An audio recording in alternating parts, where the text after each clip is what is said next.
The Tall Ships races was a 3-year project. I worked directly in the project as the event operations lead for 2 years, start to finish. I came in 18 months before delivery. I was the project manager, and I think it was one of the most successful, aligned, enthusiastic events I've ever worked on.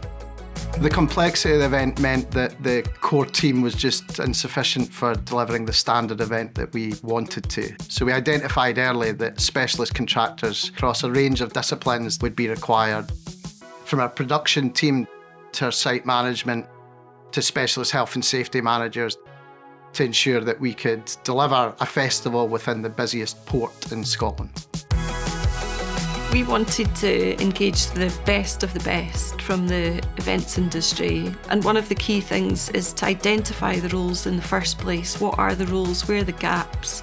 What are the responsibilities that we're looking to fill? With the event taking place in peak festival season in July, resources were quite stretched, so it was important that we engaged the resources that were required early and secured them to deliver the event.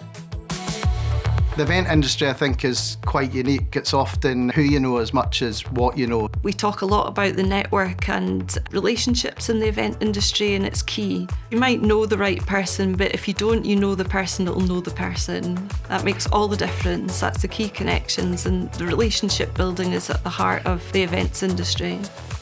As Aberdeen City Council were the key delivery partner, we had to follow our procurement regulations, which have a number of different checks and balances, which by their very nature are quite slow. A slight contrast to that is the events industry needs to act quickly. We need to be agile to respond to different challenges to deliver the event safely. We knew that we had to start the process for recruitment and procurement much earlier than we would if we were delivering this event in the private sector. Some of the challenges of recruiting that sheer volume of workforce that we needed was the competing demands of other events also looking for that same workforce, and making sure we had the best offer, the most enthusiastic vibe to encourage them to come and work with us. Part of that was ensuring that the scope of our ask was transparent, that we were open and honest about what our expectations of them were. So fair work for fair pay. The earlier you can approach freelancers or advertise to contractors, the better. It gives them a fair chance to free up their diary, and if you give them that time, you're likely to be able to secure them into what you're actually needing them to fill. There's brilliant networks like LinkedIn where you can share what you're looking for, and also reach out to your partner agencies and ask them to be sharing their roles and responsibilities of the jobs that you're needing to fill. A successful relationship with that contractor always comes down to communication. Always being clear about what the role is, because that can change and expand or develop.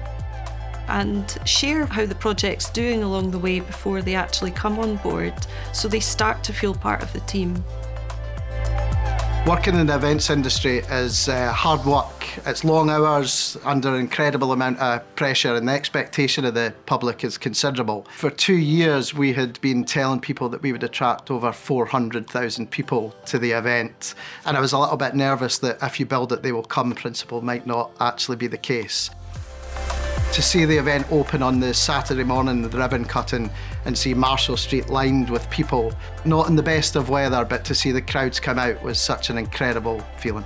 It was the highlight of the event for me.